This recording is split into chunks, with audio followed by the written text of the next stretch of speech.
So we'll now have a brand. Um, I'm a little bit disappointed because I thought she would come with some donuts for us. Yeah, I know this is a stupid joke. I had to make it, but it was like a private joke with her. No, anyway, Jessica Gioglio. She's a public relations and social media manager at Dunkin' Donuts in the US, and she will explain us how Dunkin' Donuts keeps its passionate fans running on social media. So let's see how they do that. Please help me welcome Jessica.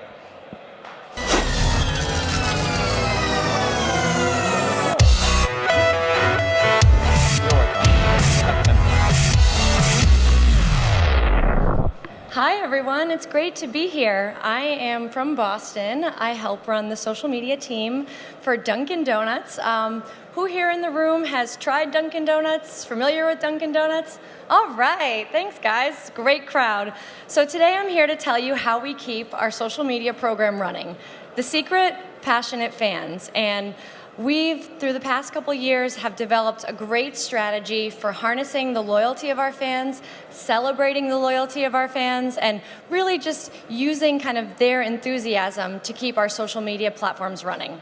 So today, I want to give you a quick background on Dunkin'. The very first Dunkin' Donuts was opened in 1950 in Quincy, Massachusetts, which for those of you who are not familiar with Massachusetts is just south of Boston.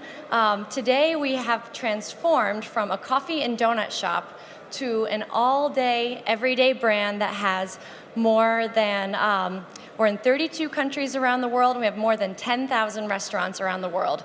3,000 of those are outside of the United States. So what's exciting about the brand growth is we now serve about 5 million customers per day around the world. So huge opportunity, huge customer base, but what's exciting to my team, the social media team, is that these fans are extremely passionate. They're enthusiastic about Dunkin', they love their coffee in the morning, they love breakfast sandwiches, and they also love sharing these experiences. You know, things like, oh my gosh, I could not get through Monday morning without my iced coffee. Or, wow, Dunkin', you have a red velvet drizzle donut? Oh my gosh, game over. So that's the kind of feedback that we hear from our fans, and we really work hard to listen to that feedback and use that to hone our content strategy. So just a quick summary. Right now we're on Facebook, Twitter, Instagram, Pinterest, Google+, YouTube. We're on all the major platforms, Foursquare as well. 8 million fans on Facebook, and over almost 200,000 followers on Twitter. So exciting to us. So today, I think what would be interesting to share with you is how we built this engaged community of fans. So when I joined Dunkin' Donuts about 2 years ago, we were just shy of 2 million fans. So in little over 2 years, we've grown to 8 million fans on Facebook. So what's our secret to doing that? Well, we believe that we don't own our social media channels, our fans do.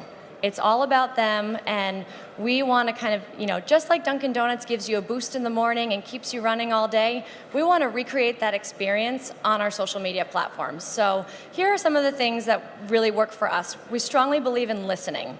I help put together the content strategy for all of our platforms, and I listen to the fans. You know, they're funny, they're witty, they're sharing their day-to-day experiences.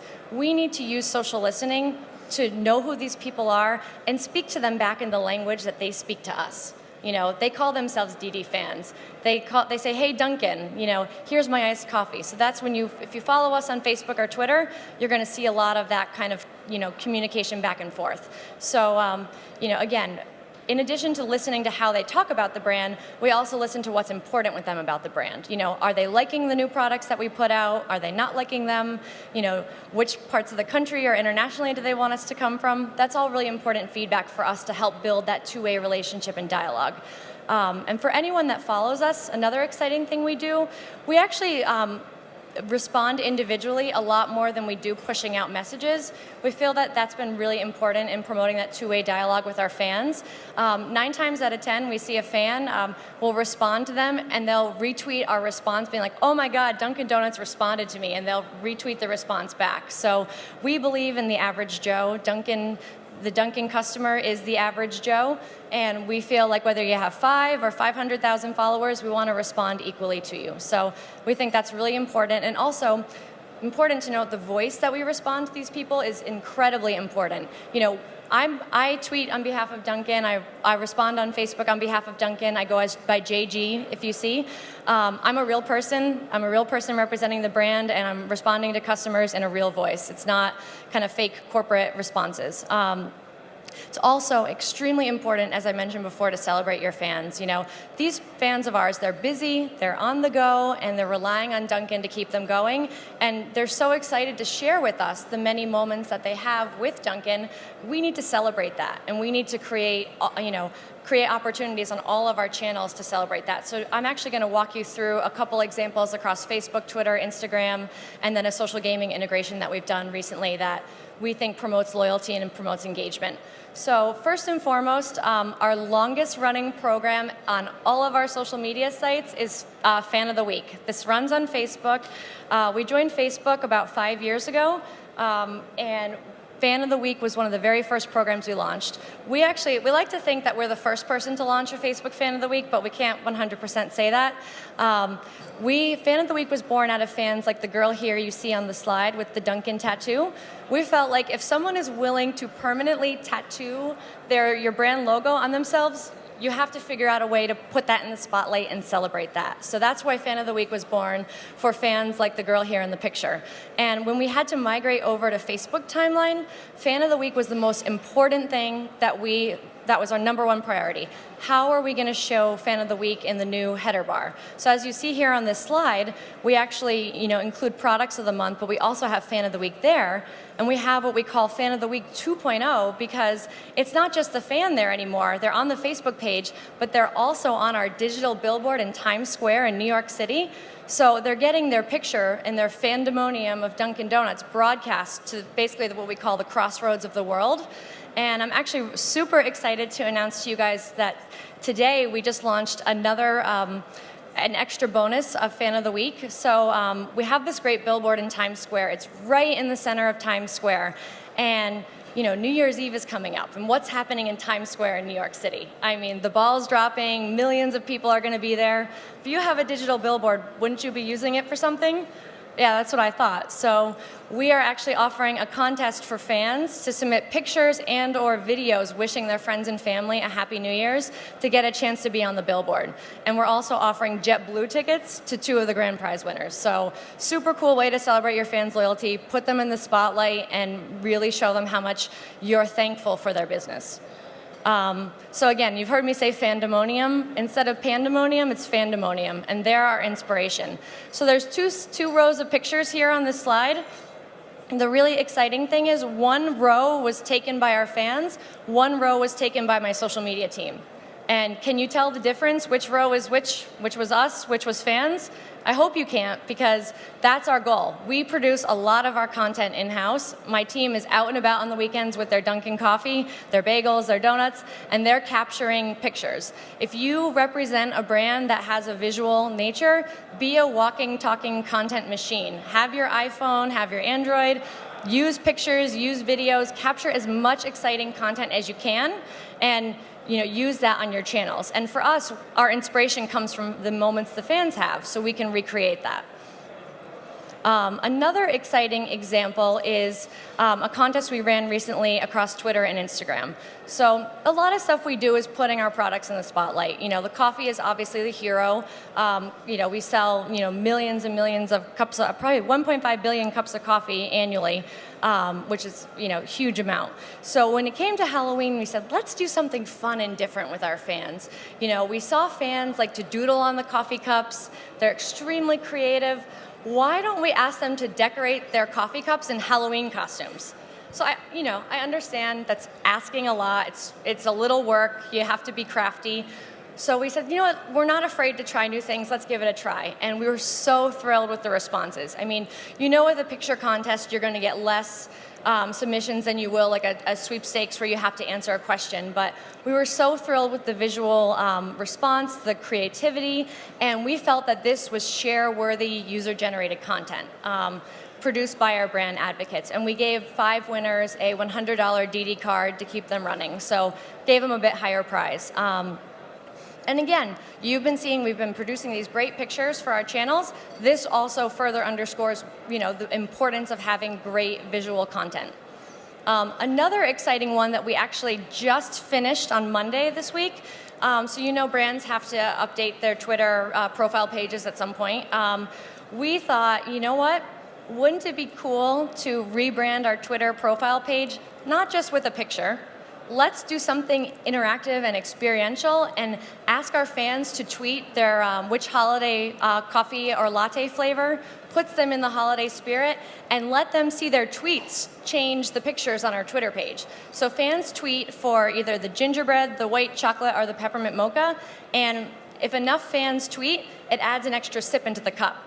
So we also added a sweepstakes component with this as a thank you for voting. So each day, 3 fans won a $50 M gift, which goes with our Dunkin app. We can gift through our app. And it was really cool for fans to go back and visit the page and draw attention that, we're not just going to rebrand our page, we're going to rebrand our page in a way that shows fan feedback, and we want them to see which flavors are trending. And if you're wondering, white chocolate actually ended up being the winner at the end on Monday, but very close. Peppermint mocha was right up there. Another exciting thing, which I think is cool, we've seen some talks about social gaming today.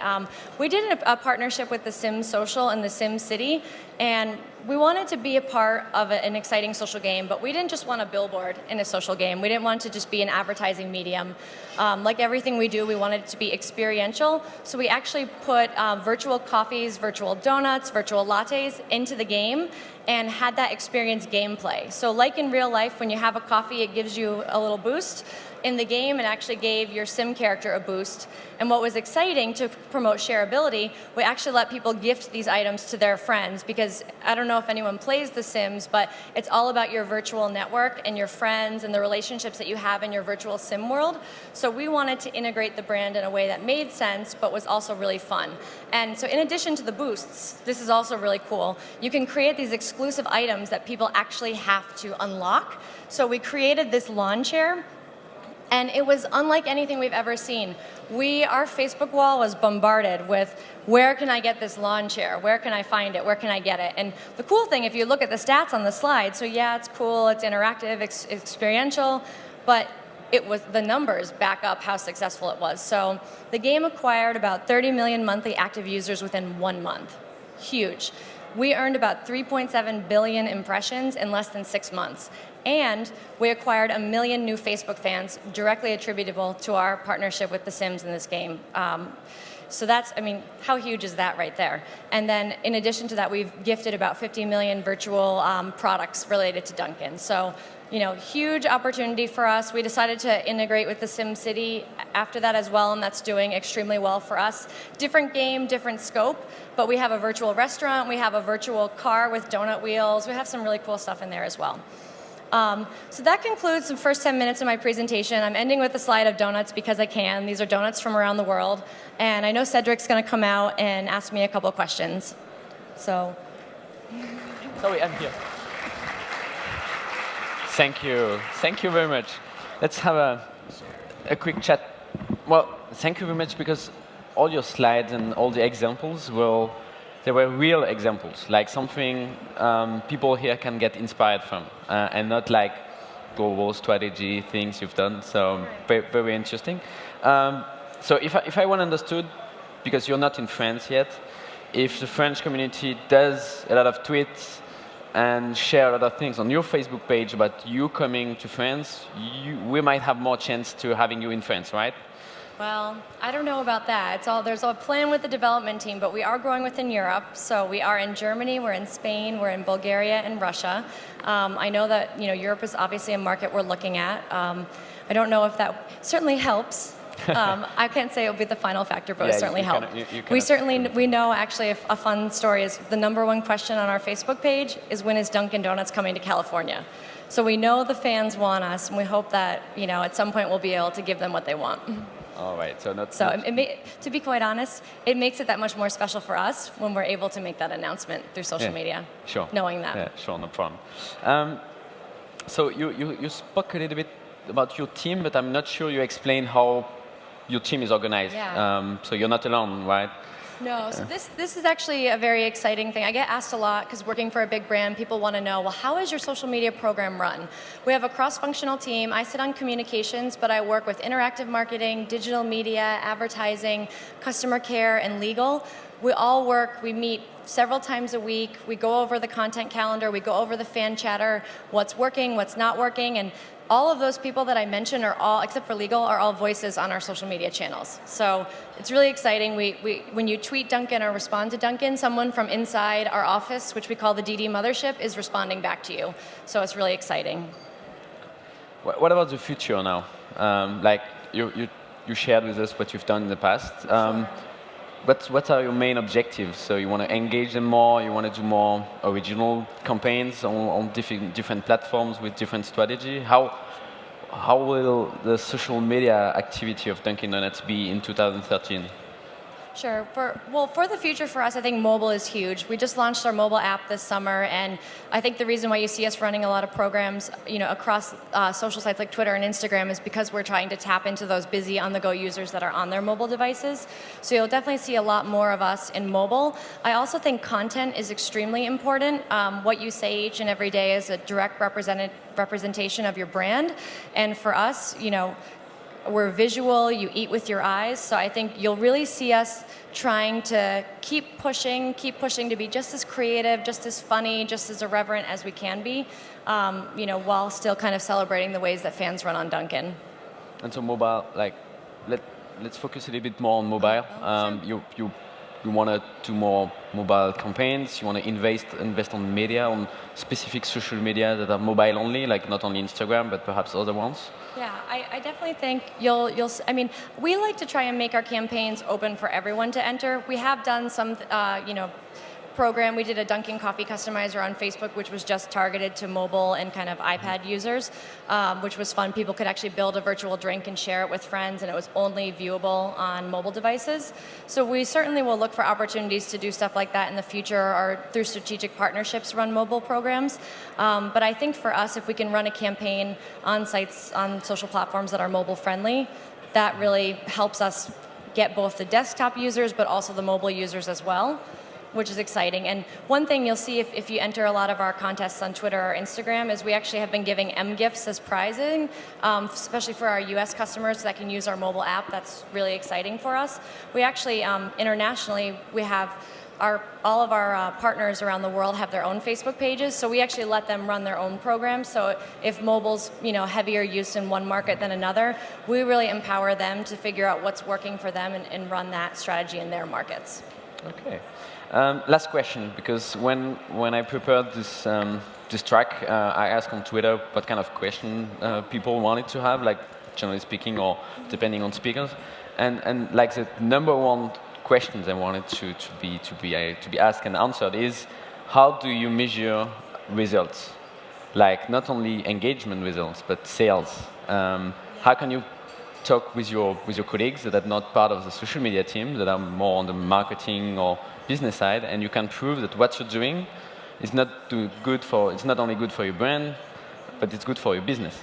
Right. Well, I think that's the million-dollar question you're asking every brand, and I love this. Jeffrey Hazlett, the former CMO of Eastman Kodak, once said, "You tell me the return on ignoring, and then I'll tell you the return on investment." And I love that quote. We're very lucky that our senior leadership really gets and understands social. They don't hold us hard to making the tie between sales. Obviously, there are metrics and things that we have that are internal and proprietary that we do see that our activity on social media does influence, driving to store. It does play a part in that. We're not able to kind of share our secrets per se, but we do look at that. It's not the only thing we look at. We really think priority number one is the fans. It's communicating with the fans. It's listening to what's important to them. And we really do, we measure, how our posts on all of our channels are doing. We measure engagement rate because I mentioned before, since I joined, we've grown from just shy of 2 million to 8 million fans. And I'm really proud to say that we've actually boosted our engagement rates while growing, which I think is the hardest thing to do in social media, especially on Facebook. So that's for us. We want to keep growing, but we don't want to just grow to 20 million fans overnight. We want to keep growing at a steady rate that keeps that engagement rate high, because if you're not reaching a huge percentage of your fans, are your efforts that successful? I think for us, we'd rather have that smaller group that's more engaged and keep growing that group and keep growing. So, Perfect conclusion. yeah. Thank you very Thank much. you so much. Thank you. No, sorry.